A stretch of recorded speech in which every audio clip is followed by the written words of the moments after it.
Hello and welcome to a fresh new edition of Taking Stock. This is the show where we take a look at what the week gone by has been like and what a week it actually has been.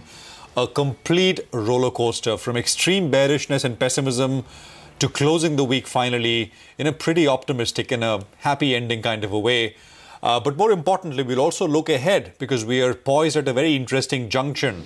Will the market continue its rebound? I mean, if it does, there is a long distance to go, or will bears come back and make an appearance once again? I'm Prashant Nair. With me is my colleague Surabhi Upadhyay. Hi, Surabhi. Hi, Prashant. I think that graph really tells the story. That's the bar. So look at this. I mean, 100 points up on Monday, 175 down on Tuesday, 461 points. That monster rally on Wednesday. And then thanks to the Dow's tumble overnight, we had a huge cut coming in on Thursday. And finally, once again, we've had a big rally on Friday. That's what we're talking about. If you just switch that with the Nifty week-to-date graph, then the numbers will become really, really clear. I mean, the kind of sharp cuts that we've had and equally swift recoveries, particularly on Friday. That's what I'm talking about. This is the roller coaster ride that symbolizes this week. Well, it's not just equities. Take a look at what's happened with currencies and commodities as well. On the rupee, we started the week at 74 to the dollar. Over the next 2 days, the rupee depreciated further and further. In fact, at one point, it was almost touching 75. But today, when we saw a trade on Friday, it once again started to move higher. There were significant gains to be seen on Friday. In fact, the rupee has been trending largely positive throughout the session. Now let's come to crude oil prices. Again, wild swings over here. The week began with $83 on Brent. Then it moved to about 85, and that's when the Eden market was moving down quite rapidly as well. But again, towards the end of the week, we saw Brent pulling back. That was a big positive cue. And on Friday, we were actually down to a level of $80 a barrel, nearly 80 on Brent. So it's been about currencies. It's been about commodities. It's been all about the mother market. The rise in US 10-year bond yields, that has spooked sentiment. But aside of that, Prashant will talk about that in more detail. Just very quickly, two other important points to keep in mind. Right now, at least the NBFC issue is on the back burner because what we also saw in the week was SBI coming out and saying that we will buy assets worth at least 45,000 crore rupees. And that, for the time being, has put a lid on the NBFC problem. In fact, NBFC stocks managed quite a bit of a rally as well. Not just that, the other silver lining has been the mutual fund inflow data that we got. And at least for September, things aren't as bad as anticipated. We did see, over 10,000 crores come in equity funds, and that is something that the market can take heart from as well. Having said that, I think, Prashant, it's all about what is happening in the US and these wild swings that we see. So there are two parts to it, Surabhi. So let's break it down. One is what is happening, and second is what is happening in the US. Does it really make a big difference to our lives here, which is India? So first, what is happening? The US market now is down 5% from early October levels.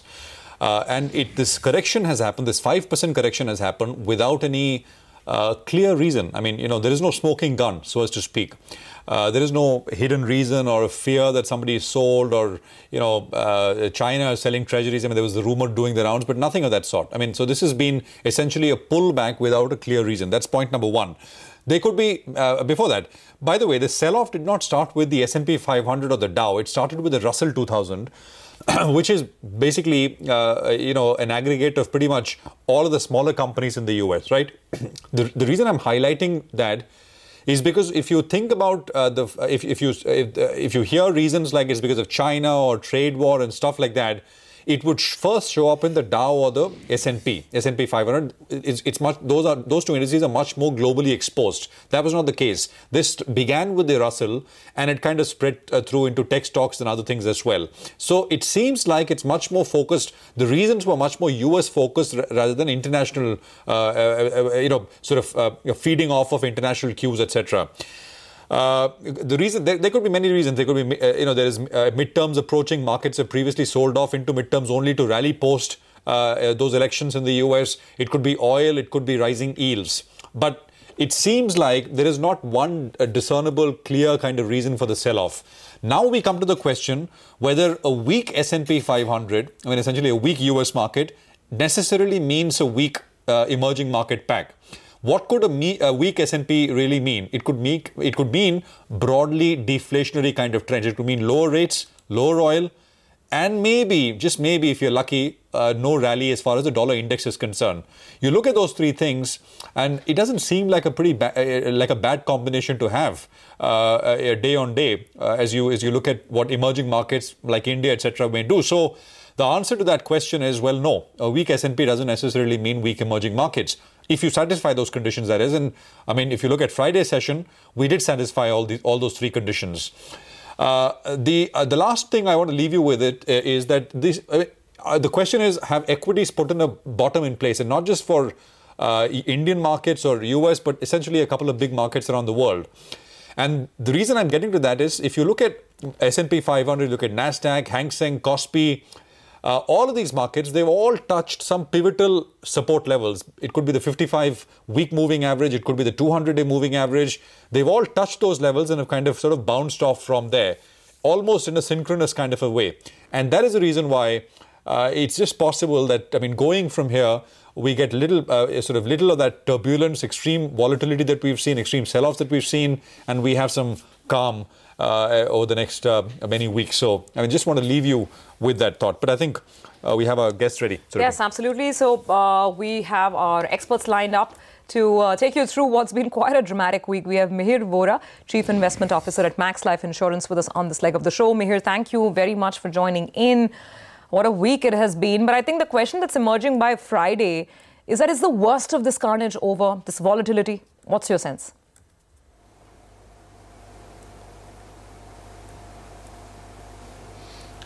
One would surely hope so. I hope you're right, because it's been a gut-wrenching week, to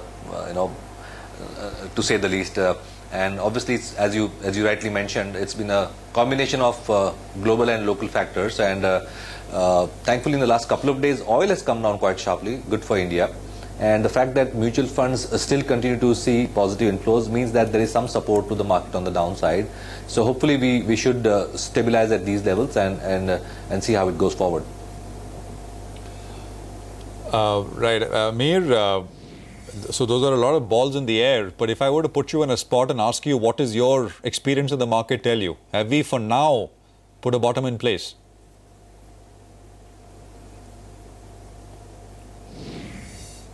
So you'll probably see the uptake being led by the quality names, the larger cap names, because we are seeing still a lot of volatility in the mid cap names.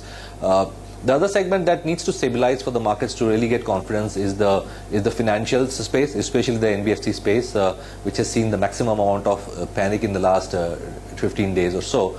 So once that segment stabilizes, I think the markets will be on a much sounder footing.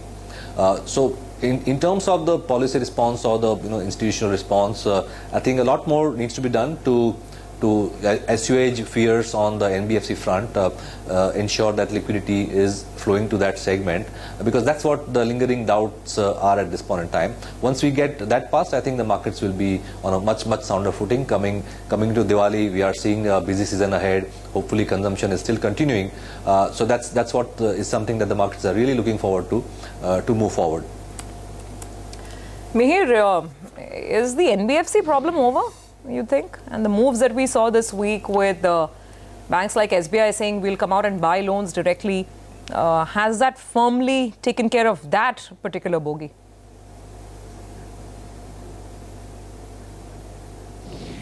It's certainly a big relief, because the problem is not on the asset side, as we all know. The problem or the perceived problems are on the liquidity side, and if the larger NBFCs are managed to generate liquidity through any source, including selling of their asset books, good quality loans, etc., I think the worst should be past us.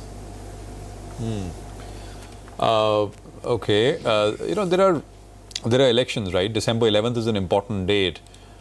There is a view in the market that if the BJP sort of loses Rajasthan, wins Chhattisgarh and Madhya Pradesh, I mean, that maybe is in the price, but who knows? It could be worse for them. One doesn't really know.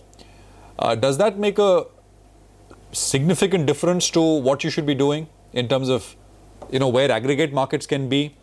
I mean, if they lose all three, I would say you'd agree with most people that the market is going to sink, and then you may get these levels or levels below where we are right now, but it's unknowable at this stage.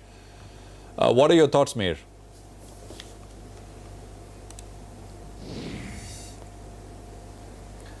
So we've seen many a times there is divergence between the state elections and the central elections. Voters do tend to vote differently in both these cases.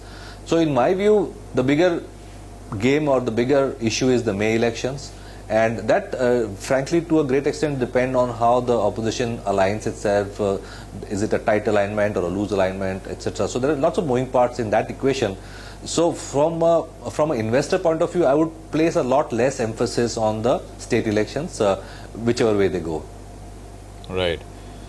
Okay. No, I mean, I'm just asking that because you know, people who want to invest, should they wait till December? Should they or do it right away? Because, you know, for example, you want to put money in a mid-cap fund or a small-cap fund. I mean, stocks are down quite a bit. And you build wealth when you invest in steeply beaten down prices over the years. Is this the time, or I mean a month and a half can make all the difference?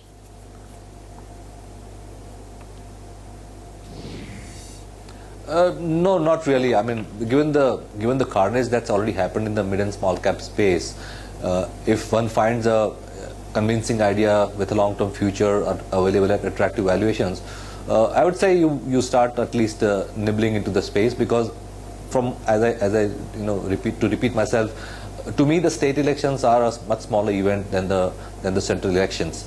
So to that extent, even if there is volatility around the state elections in December, before or after the results of the states come in, I think it should be fine. Probably it'll last a week or so, but even after the state elections, the markets will still start looking at the May outcomes. So I think, to me, May is the much bigger event. I would say a 25% weightage to the state elections and a 75% weightage to the central elections. Okay, yeah, that's the next thing that we have to start thinking about. But back to this week, Mahir, and one highlight that we saw was this week was all about buying again, coming back in beaten down parts of the market, beaten down stocks. Now, whether it is auto names like Eicher Motors or Maruti, or NBFCs like Bajaj Finance, whereas there is some profit taking that's very clearly set in IT stocks. And that was evident even in the way TCS reacted to its numbers. Your thoughts? Would you still keep a significant proportion of your investments in IT?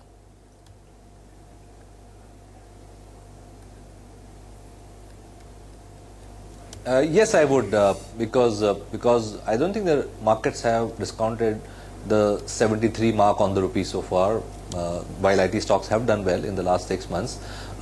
Given the strength of the US economy, I think it's still an overweight position for us compared to the rest of the market, because, you know, let's face it, there is going to be some credit growth slowdown in the NBFC space, even if we get past the liquidity issues, because I'm sure the lessons have been learned over the last couple of months on asset liability management. So most of the NBFCs, whether they are large or small, will start to behave in a more prudent way. I think the leveraging levels in the system will come down. So you will see some kind of credit growth slowdown in that space. Which probably, of course, may be taken over by the banking sector.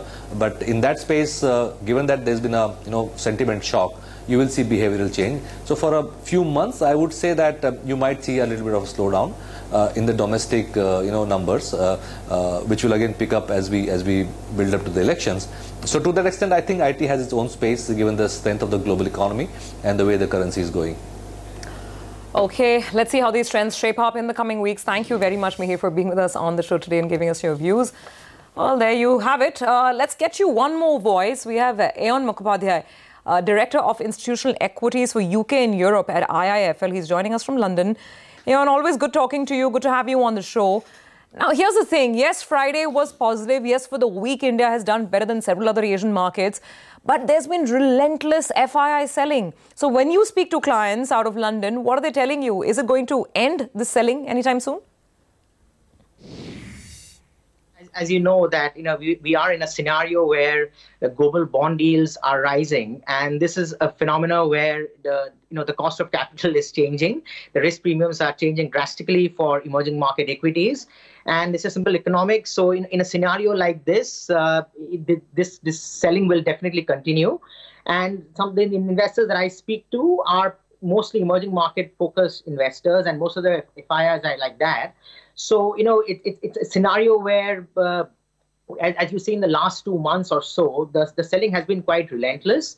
And if you look at most of the emerging markets, so look at China, for example, if you look at the Y-to-date fall in the Chinese market, it's much, much more accentuated than what has been in India. And also you should understand that a lot of the selling has happened through ETFs. So we have to also understand some of the passive giants that has been making this flow. So the short answer to you is this flow will not stop right away because their hands are a lot tied because what is happening globally. The trade wars are getting messier as we speak. The bond yields are going to rise. So in the short term, this is going to get more, and the selling will not stop. Yes, that's the short answer. So what about the pecking order now? I mean, as this dust settles and some interest comes back into emerging markets, where does it leave India? Are we making a bottom here where we are? Well, see, we cannot deny India has some issues here. So there is a bit of a macroeconomic instability going on right now. And that is accentuated obviously by the Brent crude prices and the rupee being at record lows. So there is this twin deficit that we are facing here with the current account deficit, and that's spilling over also on the fiscal side. And but on the pecking order, I think, on the long term, I think people are still pretty much bullish. And, the story remains intact. I think, over just a few sessions of instability here doesn't destabilize the entire scenario here. But I think the things that people will be looking forward is, I think that there had been the selling that we saw in the last week or so maybe was because of the issues in the credit market that spilled over into the equity markets. So the instability that we're seeing in the credit markets has to stabilize a bit, and we see a return to the equity into the equity markets there. Another thing that has been a bit of a dampener was, the move that the government made regarding the oil marketing companies. That was taken at a bit of a regressive step by certain FIIs because it was looked as a bit of a spanner into the reform works that the government was doing. Of course, the government came up with a clarity on that statement, but it did a bit of a damage on that side. And I think the major thing that the people will be looking out would be seeing coming an election year, if there would be any more of this kind of anything like this kind of steps that would be taken that could really damage the macroeconomic instability, mainly on the fiscal side. On the current account side, I think there's not much we can do if the Brent crude keeps on rising. But definitely on the fiscal side, we'll have to see what are the steps the government is doing on that side. But as I said, there are pockets of value that are emerging, and selectively, I think people should be looking at building up positions in stocks that offer this opportunity, like on a long-term sustainable story. If there have been pockets of value emerging, I think people will be building up positions. So where are these pockets? What are these positions that you're talking about? What's the advice? Where would you put money in India? Good quality private banks. I would definitely say good quality private banks are something that you could be looking at, look at buying.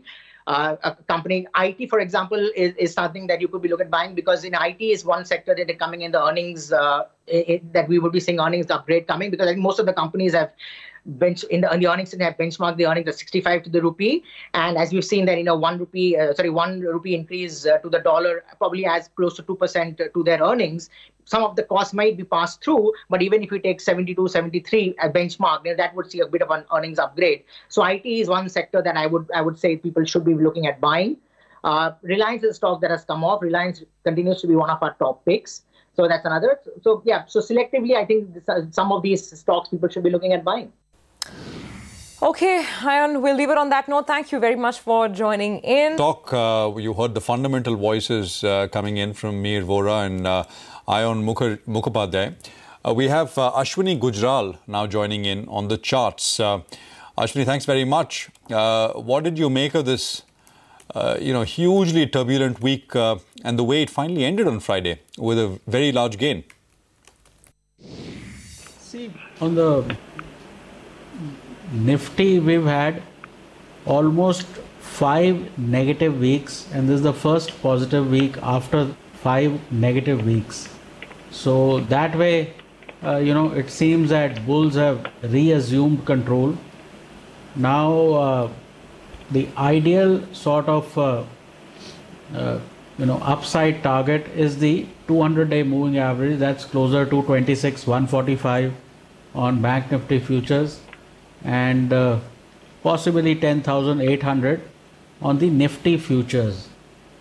Now, the way today has panned out, it appears that we are not going to rush up there, but what you will have is, one up day, one day, down day, that sort of buying. Because if there was, great FII buying or, great short covering, you would have an out and out positive day and blow off closing, etc. That never really happened. So I am not so sure whether this was backed by big buying. So that way, you still can't chase this market. I think it needs to get back to the 200-day moving average, and then, given global conditions, etc., that is your next decision point. But for whatever it's worth, first positive week, and we should have at least a couple more positive weeks. Hopefully. We just don't know what happens overnight in the US market these days. Ashwini, how would you approach Monday? Which way to trade now? See, basically, on the Nifty, if we get back to say 10,380, 400, you want to buy that dip. And on the Bank Nifty, if we get closer to say 25,100, 150 on the Bank Nifty futures, you want to buy those dips, because chasing, as many people may have figured out today, will not really yield you dividends, because there are many moving parts. If everything is moving in our favor, that's good. But if tomorrow or Monday you come in with $83 crude, then there will be give back. So better buy on those pullbacks than trying to chase. Ashwini, your trades for the week ahead? See, a lot of stuff has fallen vertically, and a lot of those stocks have gone up 7-8%. So, the market is, in terms of stocks, quite overextended. So there, you could have more short covering, upside, etc. So Century Textile is a buy with a stop of 800, target of 835. Reliance Infra is a buy with a stop of 324, target of 342. And Chola Mandalam is a buy with a stop of 1175, target of 1230. All right, Ashwini, thanks very much. Appreciate you taking us through what you would do as we come back next week. So it'll be two very, very turbulent, volatile weeks, and we go into the next one. I'm looking forward to that one holiday. That's a good way to be. Well, at least the festive season has had a festive end to equities for this week. So you have a great weekend. What we'll do is take your leave now and see you bright and early on Monday morning.